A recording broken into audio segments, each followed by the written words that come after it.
जिसके थ्रू हम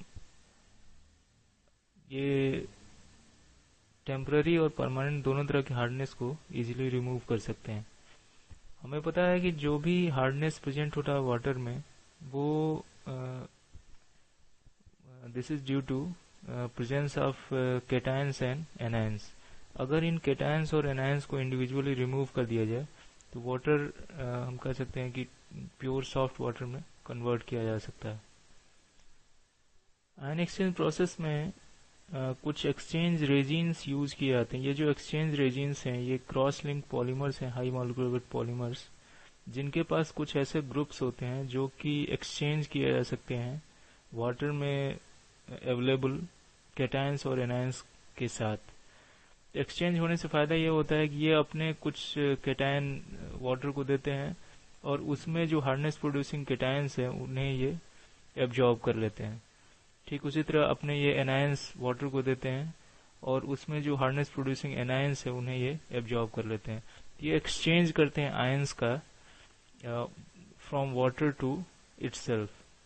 तो ये जो एक्सचेंज है, तो इससे होता क्या है कि टोटल जो वाटर हार्ड वाटर जिसमें कि कैटायंस और एनायंस अवेलेबल हैं वो टोटली रिमूव कर दिए जाते हैं इस प्रोसेस के थ्रू। एक कैटायन एक्सचेंज रेजिन का स्ट्रक्चर यहाँ दिया हुआ है। ये कैटायन एक्सचेंज रेजिन्स ये क्रॉस लिंक पॉलीमर स्ट्रक्चर है जिसमें कि ये हम देख रहे हैं कि ये कैटायन एक्सचेंज रेजिन में इस बेंजीन रिंग पर ये सल्फोनिक ग्रुप लगा हुआ है SO3 H+।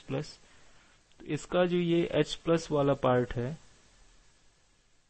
ये H+ पार्ट, ये एक्सचेंज किया जाता है कैटायंस के थ्रू। और कैटायंस कौन से? कैल्शियम और मैग्नीशियम। ये जो कैल्शियम और मैग्नीशियम ये यहाँ आके अटैच होते हैं और ये H+ आयन यहाँ से रिमूव कर दिया जाता है। और ये कैटायन एक्सचेंज रेजिन जितने भी कैटायंस अवेलेबल होते हैं उस हार्ड वाटर में, उन सबको एब्जॉर्ब कर लेता है धीरे धीरे और H+ आयन को रिलीज कर देता है वाटर में। यहाँ जो स्ट्रक्चर दिखाया गया है कैटायन एक्सचेंज रेजिन का, वो सल्फोनेटेड स्टायरीन और डाइविनाइल बेंजीन का एक कोपॉलीमर है जो कि क्रॉस लिंक स्टेट में H+ आयन को एक्सचेंज करता है कैटायंस के साथ जब ये वाटर सॉफ्टनिंग में यूज किया जाता है।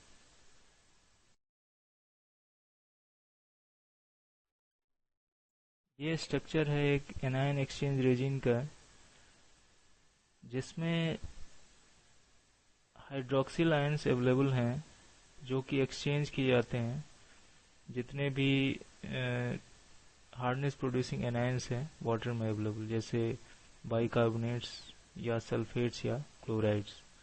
तो ये सल्फेट्स, क्लोराइड, ये जो एनायंस है ये यहाँ के अटैच होते हैं और ये जो हाइड्रोक्सिल आयन है ये यहाँ से रिमूव कर दिए जाते हैं, ये वाटर को मिल जाते हैं। तो इन केसेज में ये जो रिमूवल होता है वो हाइड्रोक्सिल आयन का होता है और एब्जॉर्प्शन जो होता है वो हार्डनेस प्रोड्यूसिंग जो भी एनायंस हैं वहाँ अवेलेबल उनका होता है। तो ये एक एक्सचेंज रेजिन है जिसने कि जितने भी एनायंस प्रेजेंट हार्डनेस प्रोड्यूसिंग उनको एक्सचेंज करके एब्जॉर्ब कर लिया। और जो इससे पहले बताया गया था कैटायन एक्सचेंज रेजिन्स, उन्होंने जितने भी कैटायंस थे उनको एब्जॉर्ब कर लिया, जिससे वाटर हम कह सकते हैं कि pure soft up to 2 to 4 ppm तक ये सॉफ्टनेस आ जाती है। तो ये एक बहुत ही एक्सीलेंट प्रोसेस है जिसके थ्रू कि कैटायंस और एनायंस दोनों रिमूव किए जा सकते हैं हार्ड वाटर से।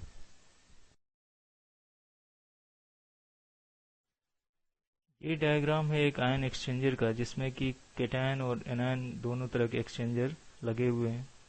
इसमें यहाँ ये जो पोर्शन है ये पाइप है, यहाँ से वाटर इनलेट करता है, अंदर आता है इनलेट, और ये जो वाटर है ये धीरे धीरे ये जो कैटायन एक्सचेंज बेड है इस सिलेंडर में, इसमें आके पूरी तरह फैलता है ये वाटर और इसके थ्रू, इस कैटायन एक्सचेंज बेड के थ्रू ये पास करता है। जब ये पास करता है कैटायन एक्सचेंज बेड के थ्रू तो यहाँ पर एक्सचेंज रिएक्शंस होते हैं, और ये जो एक्सचेंज रिएक्शंस हैं वो हम रिप्रेजेंट कर सकते हैं कि ये 2R H plus plus Mg plus 2 और Ca प्लस 2, ये एच आर जो है ये रिप्रेजेंट करता है उस रेजिन को, और H प्लस वो आयन है जो कि एक्सचेंज किया जा रहा है ड्यूरिंग रिएक्शन। तो ये कैल्शियम मैग्नीशियम आयन यहाँ आके अटैच होगा और ये H प्लस आयन रिमूव कर दिया जाएगा यहाँ से। तो इससे जो कंपाउंड बनेगा वो होगा R2 Mg plus 2 plus 2H plus. तो ये जो 2H प्लस है, ये हाइड्रोजन आयन, ये जो वाटर यहाँ से छन के बाहर निकल रहा है उसमें अवेलेबल हो जाता है। इसके अलावा जो भी एनायंस थे इस हार्ड वाटर में, वो सभी एनायंस भी, जैसे क्लोराइड आयन, सल्फेट आयन और बाइकार्बोनेट आयन, ये सभी आयंस यहाँ अवेलेबल रहते हैं और ये इस पंप के थ्रू फिर एनायन एक्सचेंजर में भेज दिए जाते हैं। अब यहाँ एनायन एक्सचेंजर में ये एनायन एक्सचेंज बेड पे फैलता है कंप्लीट, और इसके थ्रू जब वो पास करता है एनायन एक्सचेंज बेड के थ्रू, तो इसमें जितने भी एनायंस हैं वो रिमूव कर दिए जाते हैं बाय द रिएक्शन। ये हम ले सकते हैं एक representative reaction 2R OH minus plus Cl minus या SO4 माइनस माइनस, ये कोई भी जितने भी एनायंस होंगे वो उन सभी को रिमूव करेगा। ये हो जाएगा R2 SO4 plus OH minus. तो यहाँ से जो वाटर पास होके बाहर निकलेगा इस बेड के थ्रू, उसमें OH माइनस होंगे, और जितने भी केटायंस थे वो तो केटायन एक्सचेंज रेजिन जो बेड था उसने रिमूव कर दिया, तो OH माइनस यहाँ बचा हुआ है, और H प्लस आयन जो यहाँ से आया वो भी बचा हुआ है। ये H प्लस आयन और OH माइनस आयन ये दोनों कंबाइन करके वाटर मॉलिक्यूल बना ले, तो इस केस में जो सॉफ्टनेस होती है ये बहुत ही हाई होती है। अब यहाँ हम देख रहे हैं कि ये जो जब एक साइकिल पास करता है हार्ड वाटर का किसी भी बेड के थ्रू, चाहे वो कैटायन एक्सचेंज बेड हो या एनायन एक्सचेंज बेड हो, तो जितने भी H प्लस आयन थे वो रिमूव कर दिए जाते हैं। जैसे कैटायन एक्सचेंज बेड का अगर हम एग्जांपल लें, जितने H प्लस आयन थे वो रिमूव कर दिए गए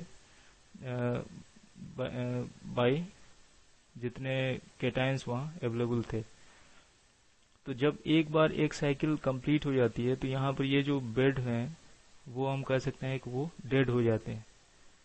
तो इनको हमें फिर से रीजनरेट करना होता है, और रीजनरेट करने के लिए हम यहाँ कैटायन एक्सचेंज बेड में डाइल्यूट एसिड का यूज करते हैं। डाइल्यूट एसिड इस पंप के थ्रू ये यहाँ से स्प्रिंकल किया जाता है, और ये जब पास करता है इस बेड के थ्रू, तो ये जितने भी केटायंस कैल्शियम मैग्नीशियम आयन यहाँ डिपोजिटेड थे उनको रिमूव करके H प्लस आयन यहाँ इनकॉर्पोरेट कर देता है। ठीक इसी तरह एनायन एक्सचेंज बेड को रीजनरेट करने के लिए हम NaOH का यूज करते हैं। NaOH जितने भी एनायंस यहाँ अटैच हुए थे उन सबको रिमूव करके OH माइनस को फिर से अटैच कर देता है उन पोजीशंस पे जहाँ से कि वो फिर एक्सचेंज किए जाएंगे। तो ये जो प्रोसेस है एग्जॉशन का, जिसमें कि वाटर पास करता है इसके थ्रू, दोनों बेड के थ्रू, और उसके अलावा फिर उसके बाद हर एक साइकिल के बाद एक बार इसको रीजनरेट किया जाता है। ये प्रोसेस चलता रहता है। एक बार एग्जॉशन होगा, फिर रीजनरेशन होगा, फिर एग्जॉशन होगा, फिर रीजनरेशन होगा, और इसके थ्रू 0 to 2 ppm का ppm हार्डनेस का वाटर हम ले सकते हैं। तो इस केस में जो सॉफ्टनेस होती है वो बहुत ही हाई होती है, और यहाँ पर हम रीजनरेट कर सकते हैं। तो ये हम कह सकते हैं कि जो कॉस्ट है, रनिंग कॉस्ट, वो कुछ ज़्यादा होता है, क्योंकि यहाँ पर जो एसिड्स और बेसिस यूज किए जा रहे हैं वो कंटिन्यूसली यूज होते रहते हैं।